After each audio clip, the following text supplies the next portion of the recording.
आप जो भी साथी जुड़ चुके हैं अभी फेसबुक पे, यूट्यूब पे, ट्विटर और इंस्टाग्राम पे अभी हम लोग लाइव हैं। जैसा कि हमने बताया था कि इलाके की एक एक लोकसभा क्षेत्र में कहाँ किसकी जीत कैसे हुई, किसकी हार कैसे हुई, तो उसके कारणों को समझने की कोशिश करेंगे और हम उस पर चर्चा करेंगे। तो अररिया के बाद अब हम पूर्णिया लोकसभा क्षेत्र का डिटेल लेकर आपके बीच आ चुके हैं। जैसे जैसे हमारे पास आंकड़े, जो फॉर्म 20 होता है जिसमें कि बूथवार आंकड़े होते हैं, वो हमारे पास आते जा रहे हैं। हम आपके पास उसको लेकर आपको चर्चा के लिए आपके बीच आ रहे हैं। तो आपको अगर आवाज़ आ रही है, आप क्लियर सुन पा रहे हैं, तो आप कमेंट करके ज़रूर बताएं। जो साथी यूट्यूब पर जुड़े हैं हमसे, आ रही है लिख रहे हैं एक साहब, ठीक है, यूट्यूब पे क्लियर आवाज़ है। उसी तरीके से फेसबुक, इंस्टाग्राम और ट्विटर पर, एक्स प्लेटफॉर्म पर भी आप ये बताएं कि आवाज़ आ रही है कि नहीं। जो साथी नए लाइव लंबे समय तक नहीं जुड़ सकते हैं और इस चीज़ को जानने में, जल्दी से जानने में इंटरेस्टेड हैं, वो हमारे वेबसाइट पर जाकर इस खबर को पढ़ सकते हैं। सबसे ऊपर ये खबर अभी लगी हुई है कि पूर्णिया में 2 बार के सांसद संतोष कुशवाहा को हराकर कैसे जीते निर्दलीय पप्पू यादव। ये कवर है इसका। इसमें आपको अलग अलग कारण, अलग अलग वजह है, जितना हमें समझ में आया पूर्णिया के स्थानीय लोगों से, स्थानीय नेताओं से बात करके और स्थानीय जो अलग अलग पार्टी के नेता हैं उनसे बात करके, ये हमने आपको कुछ ऑन द रिकॉर्ड और कुछ ऑफ द रिकॉर्ड जिन्होंने जैसा बताया वो यहाँ आपके सामने हमने लाया है। जो 2-4 इंटरेस्टिंग चीज़ें हैं उससे हम शुरू करते हैं। ये पूर्णिया से पप्पू यादव की तीसरी निर्दलीय जीत है। सबसे पहला जब पूर्णिया में पप्पू यादव चुनाव लड़े थे 1991 में, तब भी निर्दलीय ही वहाँ से चुनाव जीते थे। हालांकि उसका परिणाम 1995 में आया, चुनाव आयोग ने रोक लगा दिया था, तो अलग अलग वजहों से रोक लगी थी और 1991 का रिजल्ट 95 में आया। तो ये वाला चुनाव, 91 वाला चुनाव, सबसे पहले पप्पू यादव वहाँ से निर्दलीय ही जीते थे। 99 में जब चुनाव हुआ तब भी पप्पू यादव वहाँ से निर्दलीय ही जीते थे और ये तीसरी उनकी निर्दलीय जीत है। तो किसी भी नेता के लिए 3 बार किसी लोकसभा क्षेत्र से निर्दलीय जीतना एक बड़ी बात है। तो ये खुद में रिकॉर्ड है कि 3 बार वहाँ से निर्दलीय जीते हैं। और एक जो इंटरेस्टिंग चीज़ है पूर्णिया लोकसभा के बारे में, जो लोग इन चीज़ों को, इंटरेस्टिंग रोचक चीज़ों को जानने में इंटरेस्टेड हैं, वहाँ से हम शुरू करते हैं, फिर इस बार के आंकड़ों पे बात करेंगे। 1970 के बाद वहाँ से कोई भी सांसद 2 बार लगातार जीतने के बाद तीसरी बार लगातार जो है कंटिन्यू नहीं कर पाया, यानी जिसे हैट्रिक कहते हैं, हैट्रिक नहीं लगा पाया है। 1970 इसलिए मैं कह रहा हूँ कि शुरुआत के जो 4 चुनाव हुए उसमें कांग्रेस के फनी गोपाल सेन गुप्ता वो लगातार 4 बार ज़रूर जीते, लेकिन उसके बाद के चुनाव में कोई भी, जो भी 2 बार लगातार जीते, जो 1 बार जीते उनकी तो मैं बात ही नहीं कर रहा हूँ, जो 2 बार जीते लगातार वो हैट्रिक नहीं लगा पाए, तीसरी बार नहीं जीते। सबसे पहला ऐसा चीज़ देखने को मिलता है 1980 और 84 में माधुरी सिंह कांग्रेस की जीती, जो कांग्रेस के नेता जो पिछले चुनाव में लड़े थे, पप्पू सिंह, उदय सिंह उनकी माँ थी, माधुरी सिंह, वो 1980 1984 का चुनाव लड़ी, जीती। लेकिन जैसे ही 1989 का 1989 का चुनाव होता है वो चौथे स्थान पर चली गई। इस चुनाव में तस्लीमुद्दीन वहाँ से जीते थे और माधुरी सिंह चौथे स्थान पर चली गई। वैसे ही इंटरेस्टिंग चीज़ मिलता है देखने को, फिर पप्पू यादव खुद 1991 में चुनाव जीते, फिर लगातार दूसरी बार 96 में जीते, लेकिन 98 में जब चुनाव हुआ उन्हें भाजपा के जय कृष्ण मंडल ने हरा दिया। तो 2 बार से लगातार जीतकर तीसरी बार पप्पू यादव नहीं जीत पाए। उसके बाद देखने को मिलता है जब आप 2009 में, 2004 और 9 में उदय सिंह बीजेपी के टिकट पर जीते, 2004 में पप्पू यादव को हराया, 2009 में उन्होंने पप्पू यादव की मां शांति प्रिया को हराया, लेकिन 2014 में आके पप्पू सिंह भी भाजपा के टिकट पर लड़े, हार गए। अब 2014 और 2019 में जदयू के संतोष कुशवाहा लगातार 2 बार जीते, लेकिन हैट्रिक नहीं लगा पाए और 2024 में हार गए। तो ये इंटरेस्टिंग चीज़ है जो मैंने आपको बताया। फिर हम आप आते हैं जब और साथी जुड़ गए हैं, आपके सवाल भी बीच बीच में पूछते रहें और हम इस पर चर्चा करते हैं। जो मेन वजह रही इस बार देखने में ये था कि आप पिछले जो चुनाव देखेंगे 2019 से ही मेन कंपैरिजन हम करते हैं, क्योंकि ज़्यादा पीछे से कंपेयर करना, क्योंकि हालात बदलते गए, तो हम 19 के मुकाबले अगर इस परिणाम को देखें तो 19 के मुकाबले में जब आप इस परिणाम को देखते हैं तो ये सबसे इम्पोर्टेंट बात ये है कि 2019 में पूर्णिया के सभी 6 विधानसभा क्षेत्रों में जदयू ने लीड लिया था, बढ़त लिया था और बड़े मार्जिन से बढ़त लिया था। लेकिन 2024 में वो सिर्फ 2 ही जगह लीड ले पाई। कहाँ पर लीड ले पाती है? धमदाहा और रुपौली में, जो ट्रेडिशनली जदयू का विधानसभा क्षेत्र रहा है। धमदाहा से लेसी सिंह जो अभी मंत्री हैं, लेसी सिंह जीतते आ रही हैं कई बार से, वो उनका इलाका है। और रुपौली से जो बीमा भारती जहाँ से जीतते आ रही थी, वो भी जदयू का पारंपरिक तौर पर जदयू का इलाका रहा है। इन 2 इलाकों से ही सिर्फ जदयू लीड ले पाई। उसके अलावा जहाँ से बीजेपी के एमएलए जीतते रहते हैं, आप कह लें पूर्णिया सदर की बात कर लें, आप पूर्णिया सदर की बात कर लें, आप बनमनखी विधानसभा की बात कर लें, या फिर आप कोढ़ा विधानसभा जो कटिहार जिले का हिस्सा है, इन तीनों में जहाँ से बीजेपी के नेता अभी जीते हुए वहाँ भाजपा पिछड़ गई।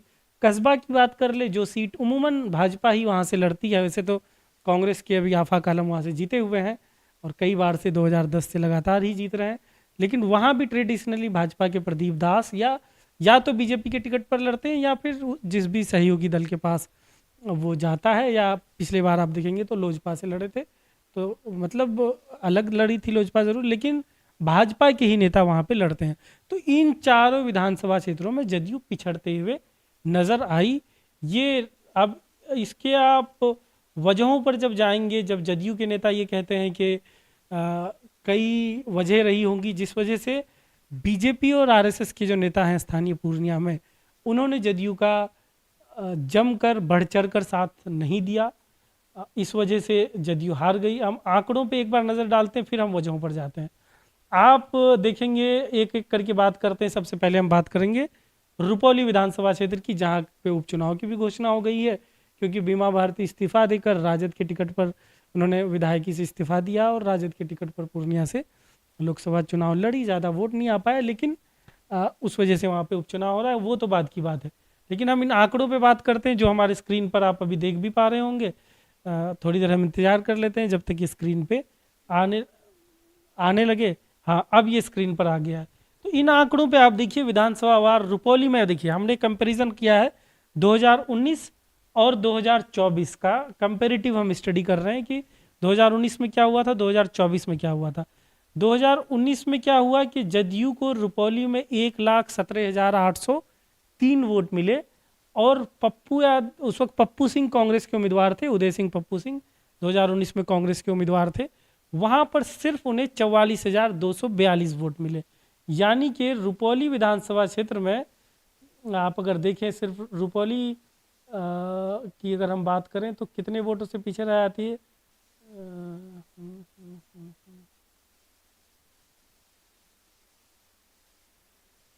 हाँ, तो रुपौली में जदयू ने 2019 में 73,000, 73,500 का लगभग बढ़त लिया था, 73,561 वोटों का। वो चीज इस बार जदयू मेंटेन नहीं कर पाई और वो घटकर इस बार पहले हम धमदाहा की बात करते हैं। धमदाहा में पप्पू यादव, धमदाहा में आप देखेंगे, धमदाहा जहां से लेसी सिंह जीतते आ रही हैं, जो जहां से इस बार भी जदयू ने बढ़त लिया है। 2019 में धमदाहा में 1,17,317 वोट जदयू को मिले थे। इस बार जदयू के कम हुए, 1,03,467 वोट हुए। और पिछले 2019 में कांग्रेस को यहाँ से 58,863 वोट मिले थे। इस बार पप्पू यादव को वहाँ पर 88,021 वोट मिले हैं। तो कंपैरिजन अगर आप करें 2019 में कांग्रेस के जदयू ने कांग्रेस के मुकाबले धमदाहा में 58,400 वोट ज्यादा लिया था जदयू ने धमदाहा में। इस बार पप्पू यादव के मुकाबले जदयू जो है सिर्फ 15,000 वोट ही ज्यादा ले पाई। तो यहाँ पर धमदाहा में बढ़त जरूर जदयू ने लिया, लेकिन वो बढ़त 58,000 से घटकर 58,400 से घटकर सीधा 15,455 वोट पे आ जाता है। तो भारी नुकसान हुआ बढ़त के बावजूद जदयू को धमदाहा में सबसे पहले यहाँ नुकसान दिख रहा है। वहीं आप रुपौली में आते हैं तो रुपौली का जैसा हम बता रहे थे कि 2019 में जदयू ने 73,556 वोटों के मार्जिन से बढ़त लिया था कांग्रेस के उम्मीदवार उदय सिंह के मुकाबले में। इस बार वो मार्जिन घटकर, वो गैप घटकर 24,674 रह जाता है। तो इतना सीधे 73,000 का जो गैप था जदयू ने बढ़त लिया था, वो 24,674 पे आ जाता है। इसकी कई लोग ये वजह कह सकते हैं कि बीमा भारती रुपौली में जदयू का चेहरा वही थी, वो अलग लड़ रही थी चुनाव, तो जाहिर सी बात है घटेगा। लेकिन आप देखेंगे बीमा भारती ने वहां से कितने वोट लिए, तो सिर्फ 10,968 वोट लिए, यानी उमूमन लगभग अराउंड 11,000 वोट लिए। तो ये फासला 11,000 भी अगर आप उधर दे दें, फिर भी 73,000 से 24,000 के बीच का जो गैप है वो मैच नहीं हो रहा है। वो मतलब कि पप्पू यादव के वो तरफ बहुत ज़्यादा वोट ट्रांसफर हुआ है। तो रुपौली में पिछले बार कांग्रेस को 44,242 वोट मिले थे। इस बार पप्पू यादव ने लगभग आप कह सकते हैं कि 30,000 वोट या 28,000 कह लें, 28,000 वोट का वहाँ पे ज़्यादा मिले और वो 72,795 वोट रुपौली में लाए। तो ये रहा रुपौली और धमदाहा की बात हुई। रुपौली और धमदाहा की बात हम इसलिए कर रहे थे क्योंकि ये ट्रेडिशनली जदयू के विधायक यहाँ से जीतते आए हैं लंबे समय से, और यही दो विधानसभा क्षेत्र ऐसा है जहाँ से जदयू इस बार बढ़त ले पाई, लेकिन वो बढ़त भी अच्छा खासा कम हो गया। अब हम उन विधानसभा क्षेत्रों की बात करते हैं जो बीजेपी के पास है, जो ट्रेडिशनली बीजेपी के पास है, बल्कि लंबे समय से बीजेपी के पास है। दो ऐसे विधानसभा क्षेत्र हैं पूर्णिया के अंदर जो बहुत लंबे समय से जदयू जिस पर बीजेपी जीतती आ रही है, वो है बनमनखी और पूर्णिया सदर। बनमनखी और पूर्णिया सदर में क्या होता है, बनमनखी में पिछले बार जदयू को 1,05,608 वोट मिले। इस बार वहां पर 79,700 वोट सिर्फ जदयू को मिल पाते हैं। वहीं आप बनमनखी में कांग्रेस का देखेंगे तो 2019 में 48,951 वोट मिले, और इस बार पप्पू यादव को वहां पर 53,554 वोट मिले। आप इसको कंपैरिजन करेंगे कि बनमनखी में कंपैरेटिवली क्या हुआ। बनमनखी सीट के बारे में फिर आपको बता दें कि 2000 से लगातार भाजपा यहाँ से जीतती आ रही है। फिलहाल कृष्ण कुमार ऋषि वहाँ के विधायक हैं, मंत्री भी रह चुके हैं। तो भाजपा और एनडीए का ये गढ़ माना जाता है बनमनखी इलाका। लेकिन 2019 के चुनाव में एनडीए को यहाँ 56,694 वोट का बढ़त मिला था।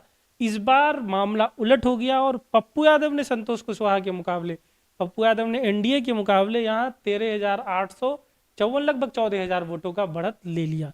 तो बनमनखी जो कि ट्रेडिशनली एनडीए का गढ़ रहा है, वहाँ बीजेपी के विधायक जीतते रहे हैं, वहां पर मामला एनडीए के लिए पलट गया और पप्पू यादव ने बढ़त ले लिया। उसी तरीके से आप पूर्णिया सदर की बात करेंगे, वहां से भी 2000 से लगातार भाजपा जीत रही है, यानी 24 सालों से वो सीट भाजपा के पास रहा है। तो वहां पे क्या हुआ, 2019 में एनडीए ने बढ़त लिया था लगभग 38,000 वोटों का, 39,000 कह सकते हैं, क्योंकि 38,772 वोटों का बढ़त वहां पर एनडीए ने लिया था। इस बार मामला उलट हो गया और पप्पू यादव ने वहां पे करीब 4,000 वोट का 4,351 वोटों का बढ़त ले लिया। पूर्णिया शहर का वैसे भी कोई भी लोकसभा क्षेत्र का जो टाउन का इलाका माना जाता है, शहर का इलाका माना था, वो माना जाता है कि ट्रेडिशनली एनडीए के वोटर ज्यादा हैं। लेकिन पूर्णिया सदर में भी पप्पू यादव ने लीड ले लिया। पूर्णिया सदर में क्या हुआ था पिछले बार, 1,05,291 वोट ये जदयू को एनडीए के संतोष कुशवाहा को आया था। इस बार उनका वोट घट के 95,251 हो गया। वहीं जहाँ पप्पू सिंह को पिछले बार, उदय सिंह को, कांग्रेस को 66,519 वोट आया था, तो इस बार पप्पू यादव को 99,607 वोट आया, यानी 4,000 वोटों का उन्होंने बढ़त यहाँ पर कर लिया पूर्णिया सदर के अंदर भी। तो ये हो गया, बनमनखी की बात हमने कर ली, पूर्णिया सदर कर ली। ये दो ऐसे सीट हैं जो 24 सालों से भाजपा के कब्जे में है। इन सीटों पर भी, इन विधानसभा क्षेत्रों में भी बढ़त ले लिया पप्पू यादव ने। अब हम आते हैं कोढ़ा विधानसभा क्षेत्र के अंदर, जो कटिहार जिले का हिस्सा है लेकिन पूर्णिया लोकसभा में आता है। यहाँ पर जदयू ने 2019 में 29,717 वोटों का लीड लिया था। इस बार देखेंगे आप तो पप्पू यादव ने यहाँ पे लीड ले लिया कितना, 9,873 वोटों का। तो कोढ़ा में भी मामला पलट गया। कोढ़ा जो है लोकसभा क्षेत्र, ये 2015 में यहाँ से कांग्रेस जीती थी, अभी वो बीजेपी के पास है, बीजेपी की कविता पासवान वहाँ से जीती हुई है। तो ये ट्रेडिशनली आप नहीं कह सकते कि एनडीए का सीट रहा है, लेकिन इस बार जरूर वो बीजेपी के पास है। तो वहाँ से जदयू जरूर लीड ले रही थी, जदयू के संतोष कुशवाहा लीड लिए थे 2019 में। इस बार मामला उलट हो गया। अब आते हैं हम आखिरी विधानसभा क्षेत्र कस्बा, जो जहां से कांग्रेस के पास जो सीट है, कांग्रेस के मोहम्मद आफाक आलम वहां से विधायक हैं और कई बार के विधायक रहे हैं, जीतते आ रहे हैं लगातार। तो इस सीट पर क्या हुआ, यहाँ पर भी वैसे तो बीजेपी कई सालों से वो सीट नहीं जीत पाई है एनडीए, लेकिन जब गठबंधन की बात होती है एनडीए गठबंधन की तरफ से, तो वहाँ जदयू नहीं लड़ती है बल्कि भाजपा के नेता हैं प्रदीप दास, या तो वो लड़ते हैं या फिर या तो वो भाजपा से लड़ते हैं या भाजपा के किसी अन्य साथी दल, या फिर पिछले चुनाव में देखेंगे तो वो लोजपा से लड़े। भाजपा क्योंकि लोजपा के साथ पिछले विधानसभा चुनाव में नहीं लड़ी थी, एनडीए गठबंधन में नहीं थी, तो वो अलग से लड़े, लेकिन मुकाबला उन्हीं के बीच हुआ। वहां पर भी क्या हुआ, पिछले बार लीड ले लिया था इन्होंने, संतोष कुशवाहा ने, जदयू के संतोष कुशवाहा ने वहां पर बढ़त लिया था। कितने का बढ़त लिया था, तो पिछले बार संतोष कुशवाहा को 89,129 वोट मिले थे, वहीं 8300 वोट 83,200 वोट ये कांग्रेस को मिले थे। तो लगभग आप देखेंगे कि 6000 का मार्जिन, पिछले बार 6000, कस्बा में भी 6000 का बढ़त संतोष कुशवाहा ने लिया था, लेकिन इस बार मामला उलट हो गया और कस्बा में पप्पू यादव आगे निकल गए और एक बड़े मार्जिन के साथ पप्पू यादव वहां पर आगे निकल गए। बल्कि आप कस्बा आप देखेंगे तो 1,13,367 वोट पप्पू यादव को हैं कस्बा में इस बार, वहीं जदयू को सिर्फ 77,802 वोट हैं। तो 13 आप उधर रख लीजिए और इधर हो गया 20, 13 और 20 हो गया 33, आप रख लीजिए कि 36,000 वोटों का मार्जिन कस्बा से पप्पू यादव को मिला है। तो ये रहा विधानसभा वाइज जो है आंकड़ा, जो हमने कंपैरिजन किया पिछले बार के मुकाबले, वो है। अब वजह क्या क्या रही, इस पर जब आप लोगों से बात करते हैं तो कई जदयू के नेता और जो जदयू के लोग संतोष कुशवाहा के कैंपेन में साथ थे, तो उन्होंने वो बूथवार जब डाटा को उन्होंने देखा तो वो ऐसा बताते हैं कि इस बार भाजपा आरएसएस का सहयोग जो है जदयू को नहीं मिल पाया अच्छे से, और इसका यही एक वजह है कि जदयू अपने विधानसभा क्षेत्रों में तो जीत गई, लेकिन भाजपा के विधानसभा क्षेत्रों में जाकर जदयू हार जाती है। भाजपा के नेता ऊपर ऊपर से तो साथ रहे, लेकिन बूथ स्तर पर उन्होंने काम नहीं किया। ये जदयू के जो नेता हैं जो संतोष कुशवाहा के कैंपेनिंग में शामिल थे, उन लोगों का ये कहना है। और इसका प्रमाण वो ये भी बताते हैं कि पूर्णिया ही नहीं बल्कि भाजपा के लोगों ने कटिहार में भी साथ नहीं दिया, किशनगंज में भी साथ नहीं दिया। तो सीमांचल की 4 जो सीटें थी एनडीए में से जदयू ने किशनगंज, कटिहार और पूर्णिया लड़ा, भाजपा ने अररिया लड़ा, तो भाजपा अररिया जीत गई, लेकिन जदयू अपनी तीनों सीटों पर हार गई। तो ये जदयू के नेताओं का ये मानना है कि इस इलाके में, सीमांचल इलाके में गठबंधन काम नहीं किया जदयू के फेवर में, लेकिन भाजपा के फेवर में काम कर गया और भाजपा अररिया जीत गई।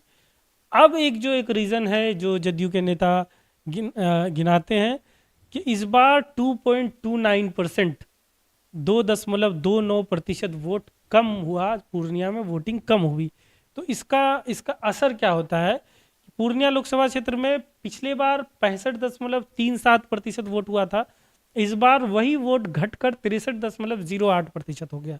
तो जब 2.29% सुनने में तो आपको लगता है कि बहुत कम है, कि 2.29% वोट की जो कमी आई है, वो वोट जब आप परसेंटेज टोटल वोटों में से निकालेंगे, इस बार पूर्णिया में जितने वोट मतदाता थे उसका आप 2.29% निकालेंगे तो वो 43,366 हो जाता है। यानी पिछले बार के मुकाबले इस बार जो 2.29% वोट कम पड़े, उससे इस बार 43,366 वोट आप कह सकते हैं कि ये कम पड़े। तो जदयू के नेताओं का ये मानना है कि क्योंकि मार्जिन छोटा था पूर्णिया में, 23,847 का मार्जिन था, तो वो वोटर जो थे जो घरों से बाहर नहीं आए उसके वजह से भी हार हुई।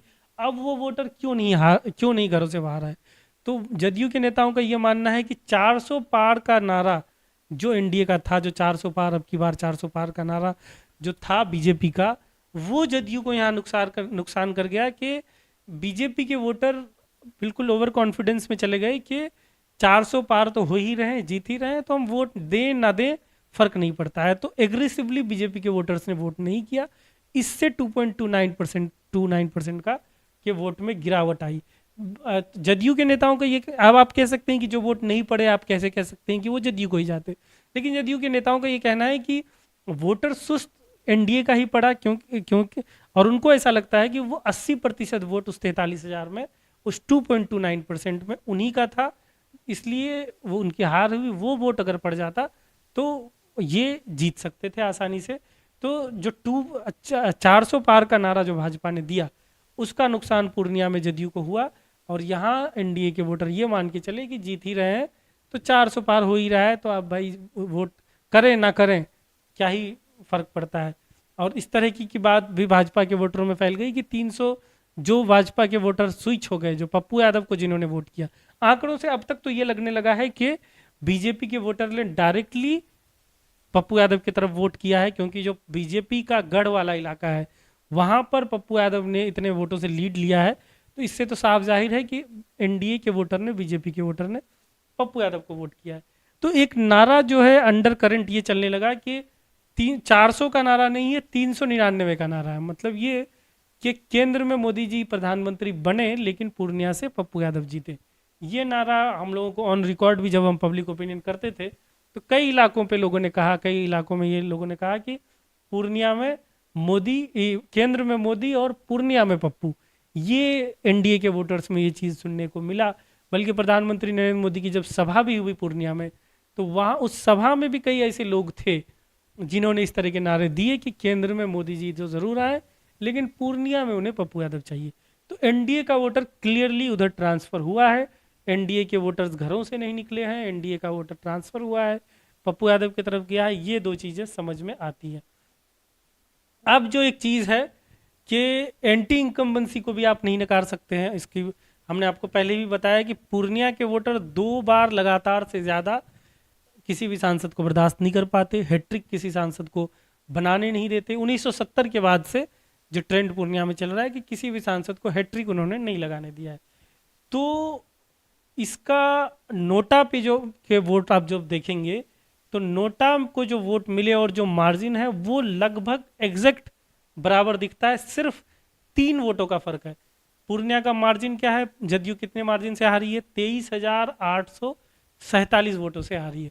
और नोटा को पूर्णिया में कितने वोट मिले हैं, 23,834 वोट मिले हैं। हाँ, 3 नहीं, लगभग आप मान के चलेंगे 13 वोटों का फर्क है, 10, 12, 13 वोटों का फर्क है।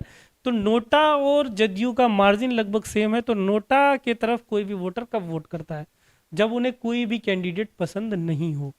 तो ऐसे में क्या है, पसंद कौन नहीं आता है, ज्यादातर जो एंटी इनकम्बेंसी इसी को कहते हैं कि जो सिटिंग सांसद हैं उनसे किसी ना किसी वजह से लोगों की नाराजगी होती है। तो वो जो नाराज वोटर है और फिर वो ये देखता है कि अब हम किसको वोट करें, नाराज है, तो वो पप्पू यादव को भी वोट नहीं करना चाहता है और एनडीए के कैंडिडेट से, सिटिंग सांसद से नाराज भी है। तो वो वोटर नोटा की तरफ चला गया। तो नोटा की तरफ जो 23,834 वोट गए, ये भी माना जा रहा है कि ये ज्यादातर एनडीए के ही वोटर हैं। और ऐसे वोटर हैं जो सिटिंग सांसद से नाराज थे, जो एनडीए के कैंडिडेट से नाराज थे, लेकिन पप्पू यादव को भी वोट नहीं करना चाहते थे। तो इसलिए उन्होंने क्या किया, उन्होंने नोटा का बटन दबाया। तो ये पूरा हमने आपको डिटेल दिया। अब एक जो आखिरी चीज है कि राजद की क्या हालत रही। राजद की ने जोर शोर से पूर्णिया में कैंपेन किया, बीमा भारती उम्मीदवार थी। तो राजद को वहां पर पूर्णिया में आप अगर एक बड़े कैनवास पे देखें, बड़े इस पर्सपेक्टिव में देखें कि राजद को पूर्णिया में क्या नुकसान हुआ, आप देखेंगे तो बड़े स्तर पे राजद को ज्यादा कुछ पूर्णिया में खोने को था नहीं। पूर्णिया को नुकसान पूर्णिया में हुआ ही नहीं। राजद ने क्या किया,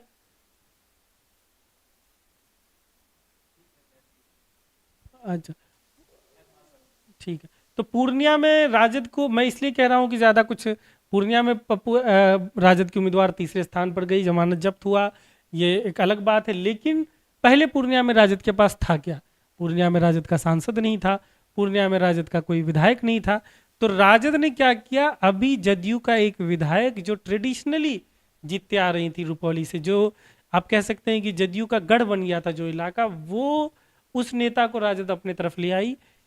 तो राजद के लिए उस तरीके से एक सफलता है। अब पूर्णिया में जीत भी पप्पू यादव की हुई है और वो खुलेआम कह चुके हैं कि वो बीजेपी के साथ, एनडीए के साथ नहीं जा रहे हैं। तो राजद खेमे के लिए ये तो एक पॉइंट प्लस ही है।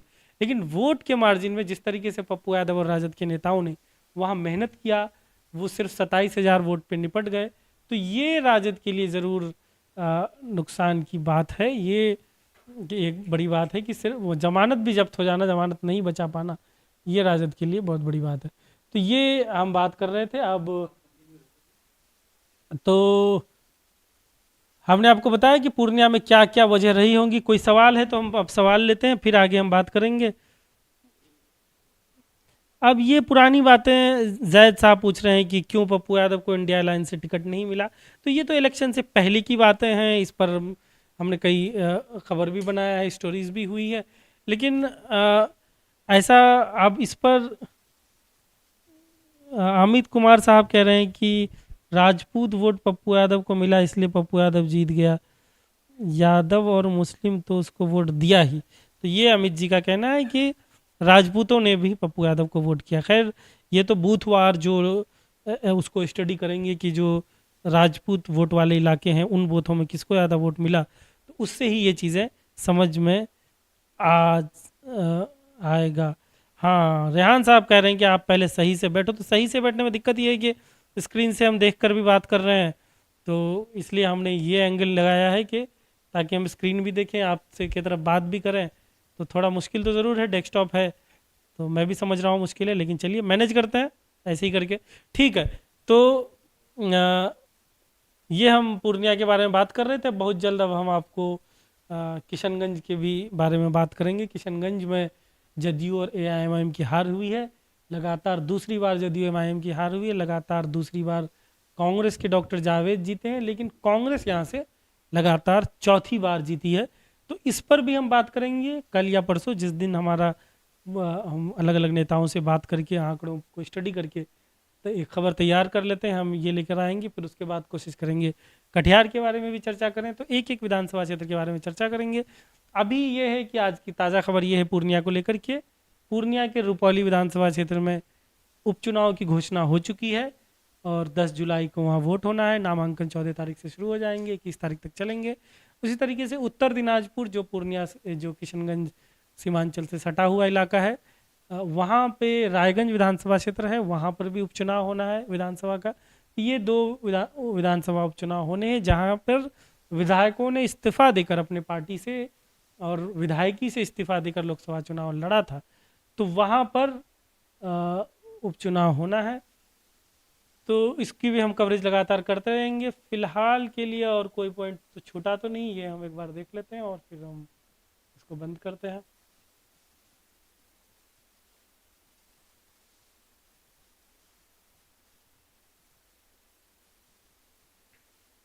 ठीक है, तो इसको हम यहीं एंड करते हैं आज के लिए। बहुत जल्द हम मिलेंगे और कोशिश करेंगे कि रेगुलर हम लाइव आते रहें और आपको लाइव के क्वालिटी में इम्प्रूवमेंट अगर नज़र आ रहा हो उस पर भी ज़रूर बताएं कि पहले से बेहतर हमने चीज़ों को करने की कोशिश की है, तो उसके बारे में भी ज़रूर बताएं। आप हमसे फेसबुक पर, यूट्यूब पर, इंस्टाग्राम पर और ट्विटर पर जुड़े थे, इसके लिए बहुत बहुत शुक्रिया। रेगुलर ऐसे ही जुड़ते रहें और हम आपसे लाइव पर अलग अलग मुद्दों पर बात करते रहेंगे। धन्यवाद।